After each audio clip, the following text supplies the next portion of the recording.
Ano ba ang balitang malupit ngayon? Naku po mga bossing, ito maganda-ganda 'tong balita na 'to. O patungkol pa rin ito sa impeachment, ha? Patungkol pa rin ito sa impeachment. So ipakikita ko sa inyo etong isang mamang ito, ayan. Si Ka Tunying. Ayan, si Ka Tunying mga bossing, siya ang official official vlogger ng Malacanang. Actually, dito nga lang nagpa-interview si Kokak, eh. Itong si Ka Tunying, in-expose niya dito sa video na 'to kung gaano kahayop, kabobo, katarantado ang mga vloggers ng BBM administration. Inggit na inggit sila kay Ka Tunying kasi nga si Ka Tunying may access. Maraming ganyan mga bossing. So dito sa video na 'to, sesermonan niya yung mga kapwa niya loyalista. At dito sa video na 'to, i-re-reveal niya yung play nila ni Bongbong Marcos. Play, meaning yung plano nilang dalawa kung papaano iiwas si Marcos sa impeachment complaint kay Inday Sara. Oo, dito huling-huli sa akto si Ka Tunying dito. So ito, pakinggan natin yung sasabihin niya patungkol sa mga hayop at mga pulpol na mga kalahi niyang mga loyalista nga. Ang inyong lingkod. Ito nga pala ang inyong lingkod ay tinatawag na ngayong loyalistang DDS. Yun talaga buhay na buhay ko eh, no? Minsan, ang tawag loyalista slash bangag. Ang tawag naman ng iba ay DDS. Ang tawag ng iba ay balimbing. Ang tawag ng iba ay bayaran. Ayan, yan po ang inyong pinapanood sa pagkakataong ito. Oh, bakit? Kasi kasama ka sa propaganda, Ka Tunying. Ikaw ang pambansang utusan ng mga nasa Malacanang sa media. Oh, parang ikaw yung tipo ng tao na sa sobrang gulang mo, nakikita ninyo yung mga nasa kalsada, no? May linya naman. Ang gagawin mo, kakainin mo yung 2 linya. Para pag traffic dito, dito ka. Pag traffic dito, dito ka. Sugapa ka, ika nga. Sugapa ka, sisip-sip ka sa mga Marcos, tapos medyo aanggulo ka sa mga Duterte, kasi nga, parehas kayo ni Bongbong, wala kayong bayag, wala kayong paninindigan. Mag-aano kayo, maglalaro kayo kung saan kayo merong pakikinabangan, dun kayo. So, diretso natin. Alam niyo na eh. Anyway, ang ating pong title ngayon pong araw na to, sabi po natin, Impeachment versus VP Sara, malabo pa sa sabaw ng pusit. Yun ang topic niya.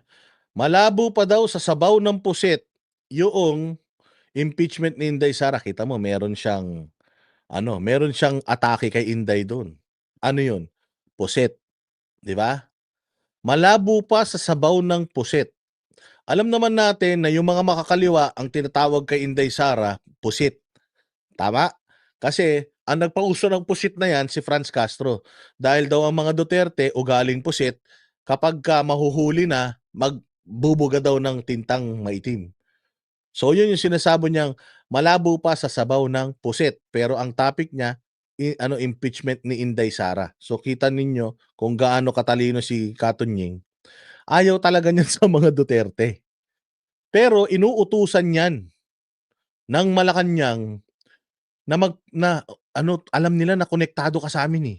So, medyo medyo Duterte ka ngayon ha. Iglesia ka pa naman. Duterte ka ha. Oo, pero tumitira pa rin siya habang yung kanyang topic supposedly favorable sa mga Duterte, pero yung title niya, merong pailalim na tira kay Inday Sara. Pusit ang ginamit niya eh, di ba? Tama, tama. Itong si Ka Tunying, talagang meron siyang ugaling kakaiba. Kaya ngayon pinupulaan siya. Natatawa siya kasi nga tinatawag siya ng mga kasamahan niya ngayon na mga ano, tinatawag siya ng mga kasamahan niya ngayon na siya daw ay, ang tawag din doble cara, DDS na loyalista, loyalistang DDS, at so on and so forth. Pinagtatawanan niya yung kanyang mga kasamahan, bakit? Kasi hindi alam nung kanyang mga kasamahan kung ano talaga ang play nilang dalawa ni Bongbong Marcos. Oo. Hindi nila alam kung anong play nila ni Bongbong Marcos, kaya pinagtatawanan niya na tinatawag siyang DDS na loyalista noong mga kasamahan niya sa pambubudol. O sige, diretso pa natin mga boss. Again, na puset ang ginamit niya. Pwede na bang mas malabo pa sa sabaw? Ay, mali pala. Mas malabo pa sa ihi ng isang bagong panganak yung impeachment kay Inday. Pwede naman ganun eh, di ba? Pero ang ginamit niyang reference, puset. Diretso. Tanong nyo, bakit? Dahil gigil na gigil po sila kay VP Sara Duterte. Sino pa po ang gigil na gigil kay VP Sara Duterte? Siyempre, yung pong mga left-leaning groups, busit na busit kay VP Sara. Bakit po? In fairness kay VP Sara, she has been very consistent sa kanya pong kampanya laban po sa mga makakaliwang grupo. Kaaway po niya NPA, kaaway po niya ang mga makakaliwang grupo. At doon sa punto na yon, ako din naman ay very consistent. No love lost tayo sa mga grupong makakaliwa. Ang totoo, bagamat ating pong sinasang-ayunan na ang bawat isa magkaroon ng kalayaang mamahayag, subalit kung magkamisan ako pinasasaktan kapag ka po ang nire-recruit po nitong mga... Again, ang pinapakita ko dito, si Katon Ying na tila mo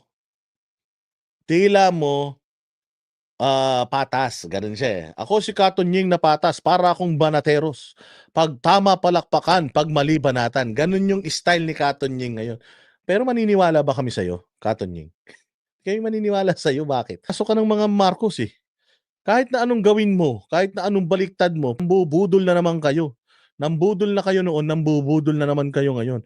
You are placing yourself as kung pag tama palakpakan, pag mali banatan. Pero for the longest time, ngayon hindi mo naman kino-call out lahat ng mga kahayupan na ginagawa ng pinagtatanggol mong administrasyon. Wala ka namang masabi tungkol sa gold reserve, sa PhilHealth, at sa kung ano-ano pang sinabi mo lang na generically corrupt ngayon. And Bongbong, you need to act on it. Ganun lang. Pero hindi mo ni-specify kung ano yung mga corruptions na sinasabi mo. So ako, para sa akin, maganda yung mga sasabihin ni Katon Ying dito para sa kaso ni Inday, kasi yun naman talaga katotohanan. Alam din naman ng Malacanang yun. Alam din naman ng Congress yun, yung sinasabi niya eh. Pero binubudol tayo nito.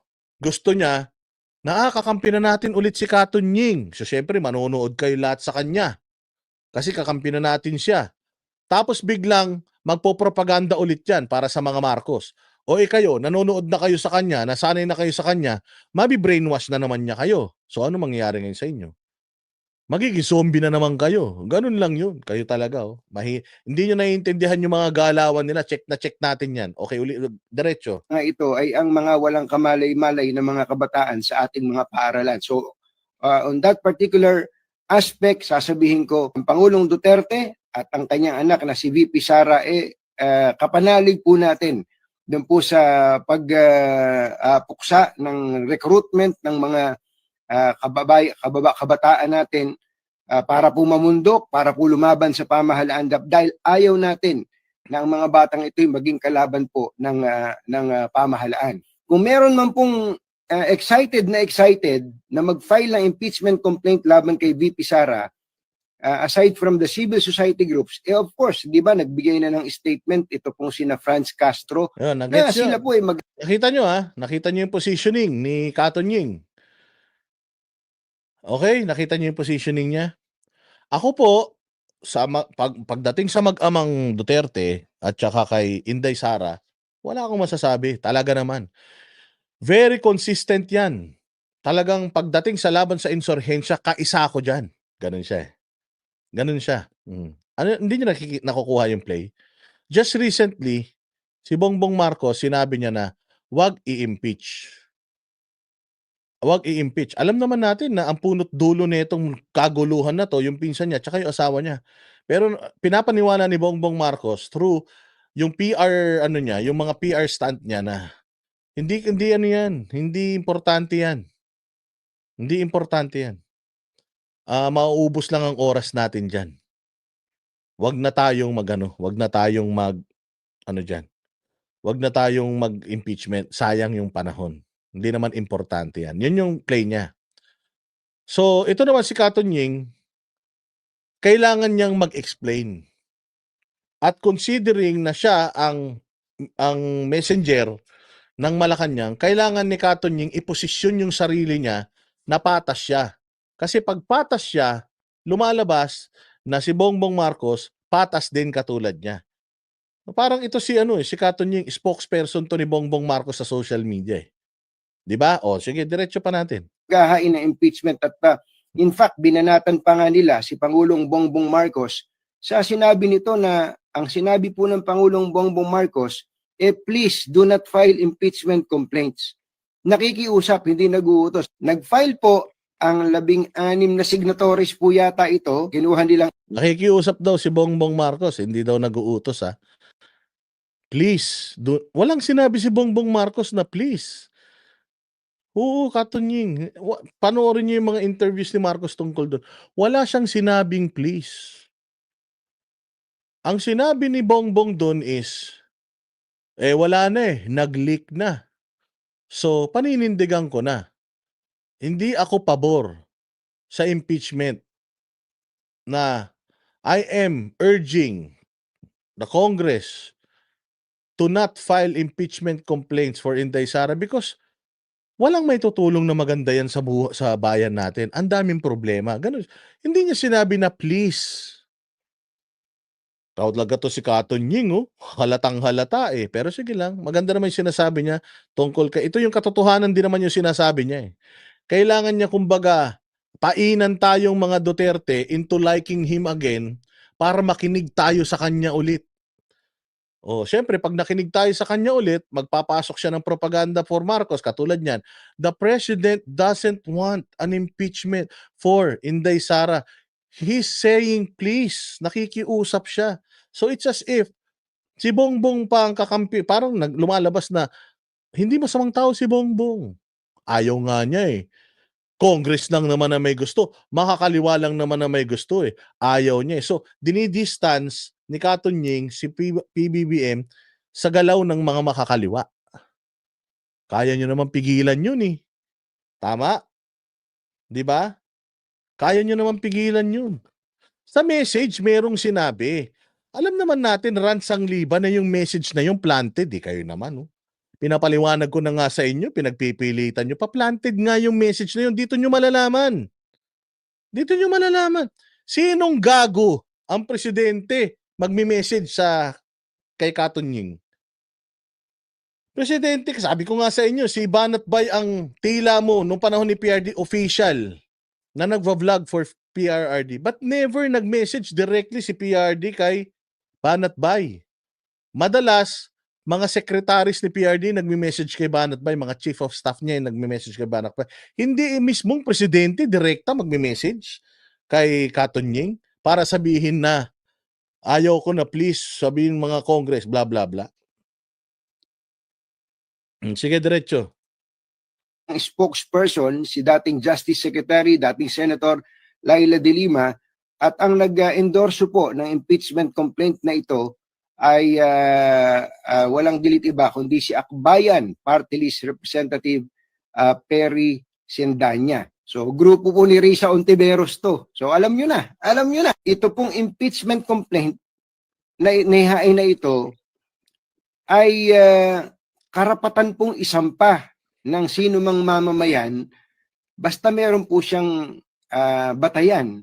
At ito po ay gugulong kapag ang requirement po kailangan may at least one member of the House na mag-i-endorso nito.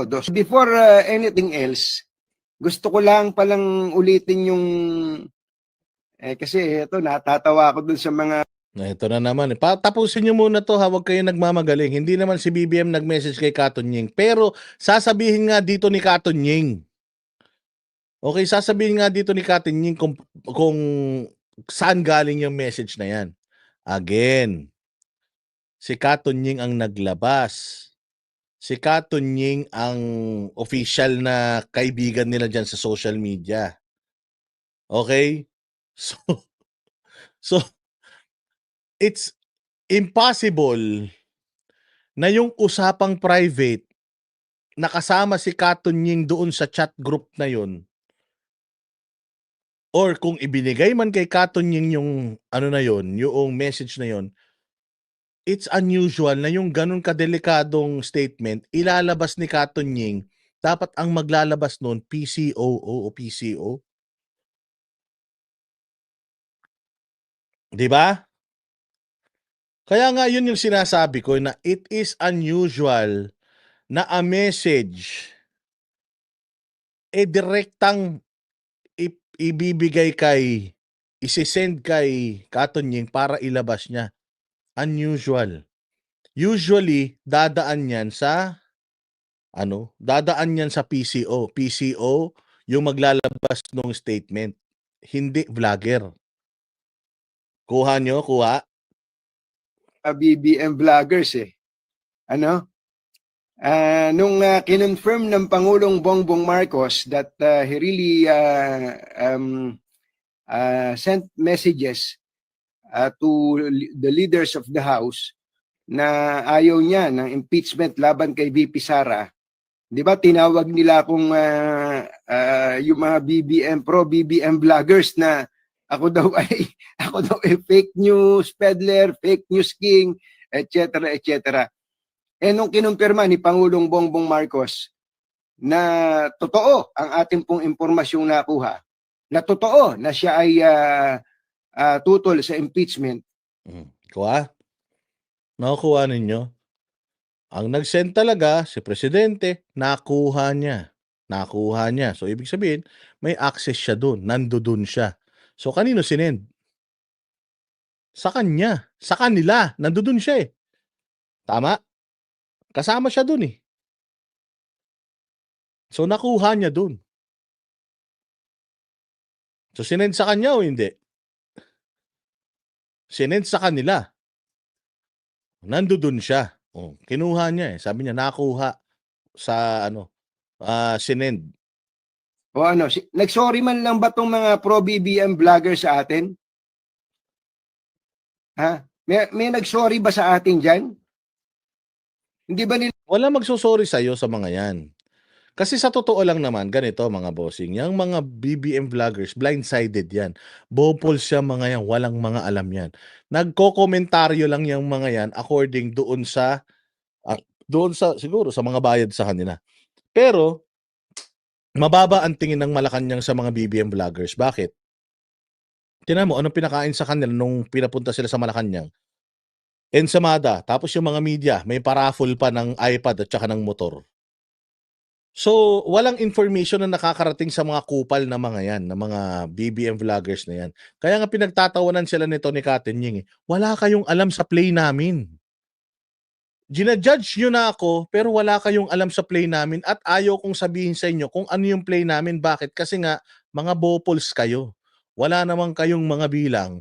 Therefore, ang nagpaplano ng galawan, kami-kami lang. Kasi nga, wala naman kayong alam. Binayaran lang kayo para sirain yung mga Duterte vloggers, para makipag-away sa social media, mang troll.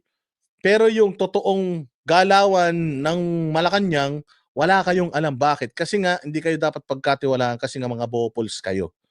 So ito sinasabi ni Katunying dito, wala kayong kaalam-alam, banat kayo ng banat sa akin, tapos biglang totoo pala. O ano ngayon? Nagsorry ba kayo sa akin? So it just shows na ito si Katunying, wala ring tiwala sa mga BBM vloggers dahil mga pulpul talaga yung mga yan. Nila sinabing, ako, tama pala si Katunying. Oh, vindicated si Katunying. Wala.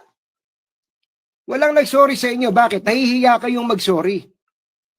Sapagkat totoo yung ating sinabi. Ang ginawa ninyo, dahil sa hiyang-hiya kayo na kung ano-ano sinabi nyo laban sa akin, ang ginawa ninyo, sinasabi nyo ngayon ay, bakit mo inilabas yung private communication?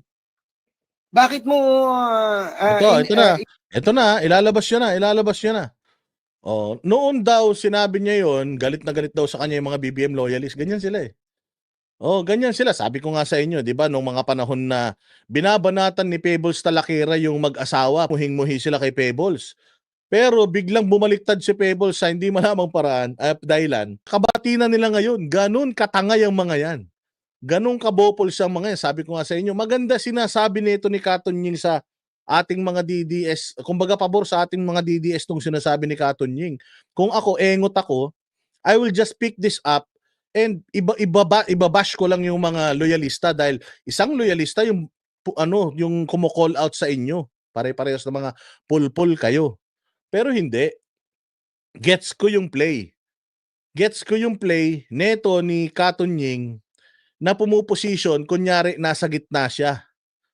Para magkaroon siya ng mas marami pang engagement kasi may mga Duterte na manonood sa kanya ulit and then pag may engagement na siya, ipoposition niya na ulit yung pagtatanggol niya sa mga Marcos.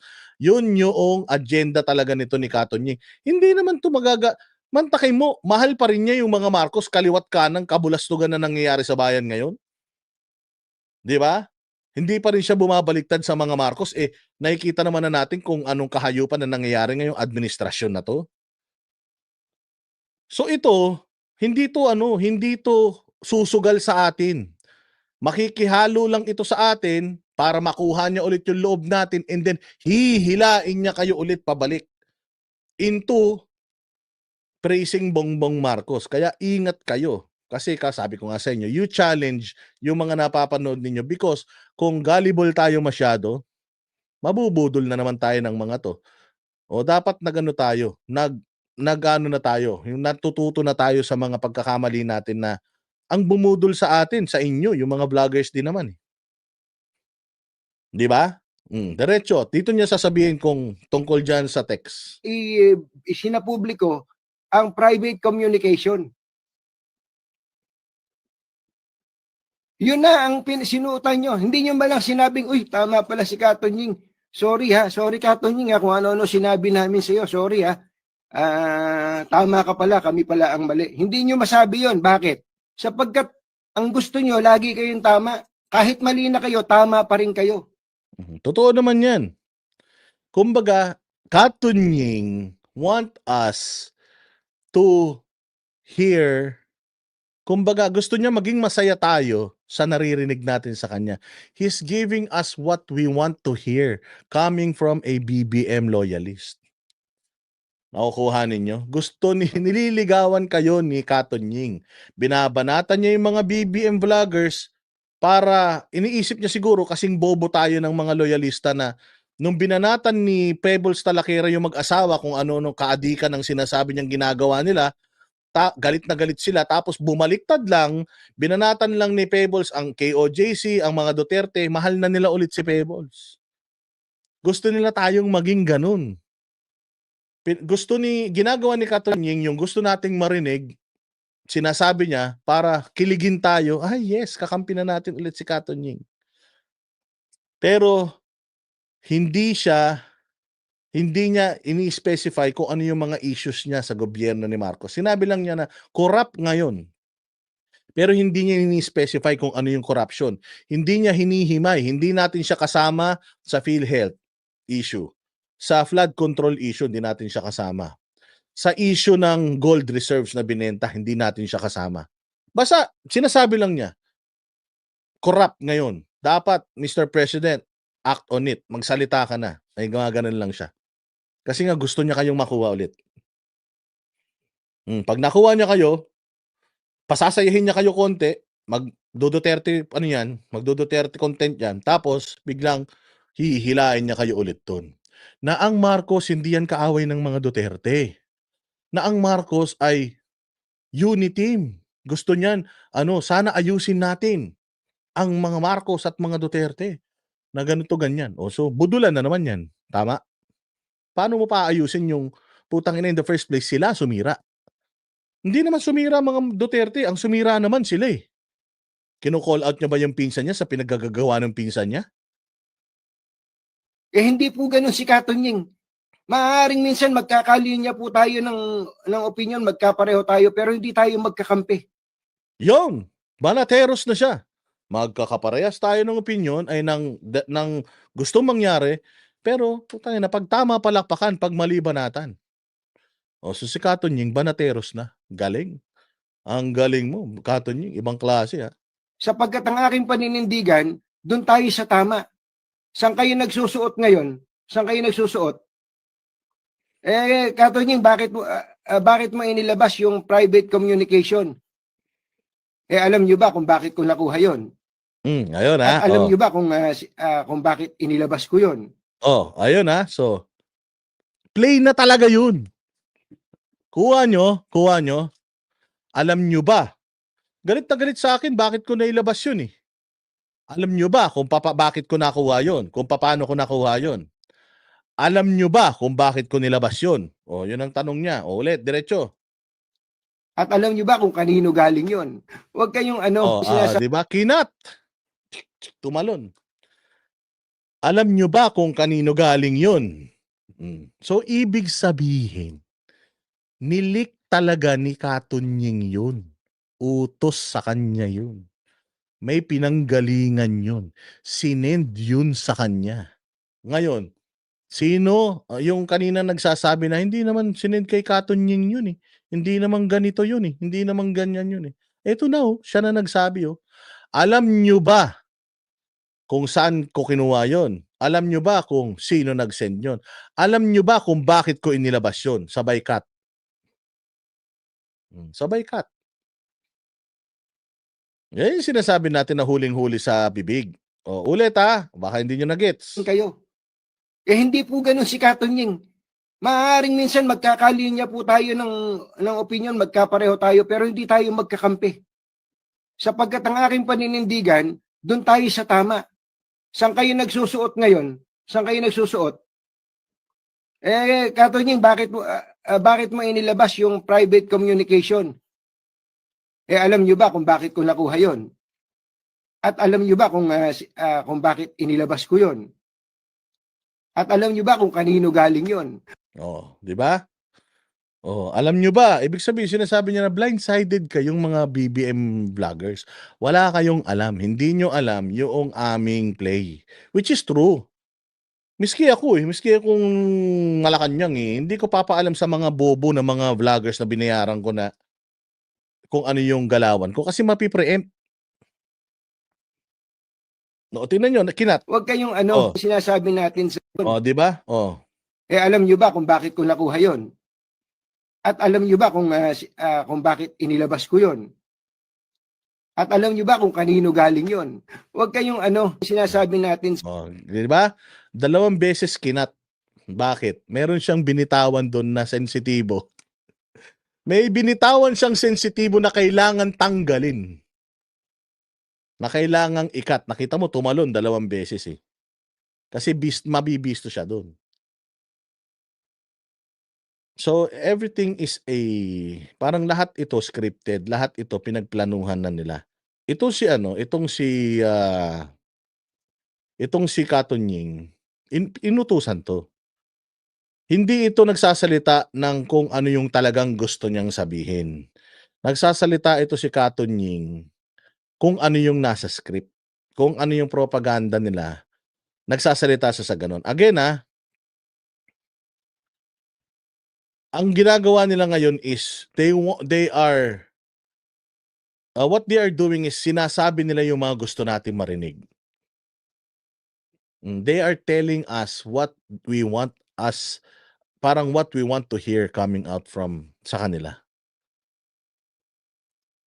Tapos, dahil gullible tayo, mababa ang tingin talaga nila sa atin eh. Gullible tayo, we will start liking him again because pumupunta na siya sa mga Duterte, nakikisimpatya na siya sa mga Duterte, so magko-content ngayon mga vloggers. Katonying, binanatan ang mga BBM supporters. Di ba? Di syempre, lahat ng mga nanood, halimbawa ako, yun ang play ko dito or ang pagkakaintindi ko sa ano niya is, Katonying, kakampi na natin. Katonying, parang banateros din pala. Pag tama palakpakan, pag mali banatan, bla bla bla bla bla bla. So ngayon, yung mga nanonood, halimbawa ako si vlogger ganito, ganun yung positioning ko na kakampi na natin si Katonying, anong mangyayari? Yung mga nanonood sa akin will start liking Katonying again. Will start watching Katonying again. Marami sa atin, hindi na nanonood sa kanya eh. Marami sa atin, tumalikod na sa kanya eh dahil alam natin na pakawala na siya ng administrasyon eh. So babalik kayo ngayon sa kanya. O pagbalik nyo ngayon sa kanya, mahuhumaling kayo ulit sa kanya, tapos ngayon, hindi nyo namamalayan na dodoktrinahan niya na ulit kayo. Makakababalik kayo ulit ngayon doon. Dadami kayo ulit doon sa mga nabubudol na naman kayo. Mind conditioning, sabi ko sa inyo, mga galing to mga mainstream media to eh. Ako lalo, check na check ko yung mga ganitong galawan because critical ako eh. I think, nag-iisip ako eh. Hindi mo ako basta-basta halimbawa, ikaw may sinabi ka sa akin, makikita mo ako na nag-a-agree sa'yo pero nek-nek mo. Nag-iisip ako, iniisip ko kung chinacharot mo ako o hindi. Alam ko, I can smell itong mga ganitong klase ng tao from miles away. Amoy ko na yan sila. Yun lang ang masasabi ko. So dito, makikita mo na kinat pa nga niya eh. So ibig sabihin, yung pag-leak niya ng message na yon, it was all orchestrated or lahat yan planado. Hindi yan kasi parang sinabi ni Bongbong doon sa interview niya, wala na eh, nag-leak na eh, 'di ba? So yes, patutotohanan ko na lang yung message na yon. Tapos nagpaliwanag siya. Ang sabi ni Bongbong wala na eh, nag-leak na eh. So parang hindi alam ni Bongbong. Parang banas si Bongbong na nag-leak. Gets ninyo? Pero dito sinasabi ni Katonying, alam nyo ba kung kanino galing yon? Alam nyo ba kung sino yung ano yon? Alam nyo ba kung bakit ko nilabas yun? Oh. Nakukuha nyo? So, nilalaro tayo nitong mama. Maganda yung sinasabi mo para kay Inday. Okay ka dun. Pero kung ang isang agenda mo is to, itong mga ano na to, itong mga loyalista, or itong mga DDS ay makuha mo ulit para makinig sa'yo, wala na. Walay na. Oo. Hindi na sila magtitiwala sa'yo. Maraming salamat sa pagpanig mo sa mga Duterte. Pero hindi pa rin kami naniniwala na patas ka. Bakit? Hindi mo di ba? Hindi mo binabatikos kung ano specifically issues mo sa administrasyon ni Marcos eh. Kasi kung talagang patas ka, kung para kang banateros na pagtama palakpakan pag malibanatan, specifics. President Bongbong Marcos, I am calling you out dito sa PhilHealth issues na to. Dito sa gold reserve issues na to. Dapat ganun. Hindi eh. Never mo silang ginanon eh. Therefore, kanila ka pa rin. And the fact na kanila ka pa rin, kinukonsinti mo pa rin yung mga ginagawa nila. Maaaring pumopropaganda ka na patas ka kunyari, pero hindi mo pa rin sinusunog yung connection mo with them kahit na alam mo naman sa sarili mo na corrupt talaga sila. Sa ibang BBM vloggers, pagka mali kayo, sabihin niyo mali kayo. Hindi lang sa BBM vloggers, pati sa mga DDS. Pagka mali kayo, mali. Oy, kami pag mali kami, inaamin namin, sir. Pag mali kami, inaamin namin. Tsaka hindi kami mali sa sinuportahan. Kami mga DDS, hindi kami mali ng sinuportahan, Katonying. Sumuporta kami sa tama. Sumuporta kami dun sa sinasabi mong lumalaban sa insurhensya. Sumuporta kami sa sinasabi mong lumaban sa mga adik. Sumuporta kami dun sa sinasabi mong lumalaban sa korupsyon. So hindi kami mali. Wala kaming mali na sinusuportahan. At walang maling ginagawa ang mga Duterte. Wala, sir. Wala. Walang maling ginagawa ang mga Duterte. So kung mali kami, ano yung pagkakamali namin? Sa inyo, maraming pagkakamali. Pag tinanong mo nga yung mga basher nyo dito kung anong nagawa ni Bongbong sa Pilipinas na significant, wala kayong maisagot eh. So wala kaming mali, sir. Wala kaming mali. Kung meron man, bigyan nyo kami ng sample kung ano yung mali namin. Kasi kami, ang ginagawa lang naman namin, sumusunod kami sa mga Duterte. Kung ano yung pinaglalaban ng mga Duterte, dun lang naman kami. Sa nakikita namin walang maling pinaglalaban ng mga Duterte. Hindi naman nila sinabi na yung drugs, for ano lang, yung mga hindi lahat ng nagda-drugs addict, yung iba ginagamit lang for livelihood or para tumaas yung energy nila sa trabaho. Wala naman kaming gano'n. Ikaw nga, hindi mo kinall out yung PNP chief nung sinabi yun eh. Maraming mga issues ang kinaaaniban mo na sinisita namin, specific yung mga issues namin sa kanila na hindi mo naman nire-reaksyonan. Diba, pag mali, hindi pwedeng Hindi mo man lang nga sinabi, ikaw bilang kaanib sa Iglesia ni Cristo, ikaw bilang ikaw bilang nagmamahal sa inyong simbahan, hindi mo nga kinall out yung ginawa ng mga kapulisan doon sa KOJC na yung katedral nila, simbahan nila, panambahan nila. Alam ko, importante sa mga iglesia yung panambahan eh. Hindi mo nga kinall out yung mga pulis doon at hanggang ngayon hindi mo pa kinocall out yung mga pulis eh. Hindi mo nga sinasabi na mali sila doon eh. Paano kami maniniwala sa iyo, sir, na patas ka? mali na, pangangatwiranan pa kung saan kayo nagsusuot ngayon. Katunying, mali yung ginawa mo, bakit mo nilabas yung private communication? Baka magulat kayo pagka nalaman nyo kung paano nakarating sa akin yun at kung bakit nailabas ko yun. Ayun, di ba? Oh. Di ba? Ayun. So baka magulat kayo pag nalaman nyo kung paano nakarating sa akin at bakit inilabas ko. Ibig sabihin, meron talagang nag-utos sa kanya na ilabas yun. Sino? Alam mo si Inday Sara. Alam mo si Duterte. Hindi naman nila alyado yan. So sa kanya rin mismo nanggaling na talagang utusan siya at merong kumukumpas sa kanya. Di ba? Merong kumukumpas sa kanya. Tama ito sinabi ni ni Defenders of the Sun. Kinall out mo na ba si BBM? Sinabihan mo na ba siya na, sir, para matapos ng lahat ng to, total ako naniniwala ko hindi ka talaga addict. Para matapos ng lahat ng to, sir, tara, magpa hair follicle test na tayo para matapos na tong kahibangan ng mga DDS na to, di ba? Kinall out mo na ba si BBM tungkol doon? Hindi pa. Hindi, walay. Di po ba? Hindi ko na obligasyon sabihin sa inyo yun. Pero gusto ko lang sabihin sa inyo na hindi lalabas yun kung hindi ako humingi ng permiso para ilabas yun. Ganun. Hindi humingi ng permiso walang nagbigay sa iyo ng go signal or kung hindi ka kasama doon sa propaganda core, yung core group ng propaganda propaganda group. Humingi siya ng pwede ko bang ilabas to? Pwede ko, siyempre, di ba? Sige, yan nga ang plano natin eh. Ilabas mo talaga yan para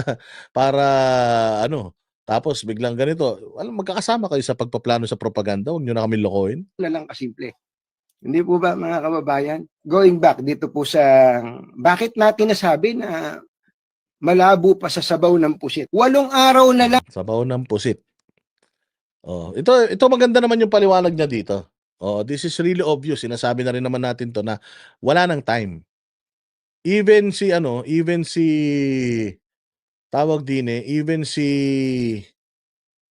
Jingo Estrada, sinasabi niya na wala nang time. Ayan. So, ayan lang ang masasabi natin dito sa sa mga pinagsasabi nito ni Katunying. So, ako, para sa akin, bahala kayo. Naman dito pwede kayong maniwala sa akin kung gusto nyo. Pwede rin kayong hindi maniwala kung gusto nyo, nasa sa inyo yan. Pero ako, ipinakikita ko sa inyo mga bossing yung mga nangyayari sa bayan natin.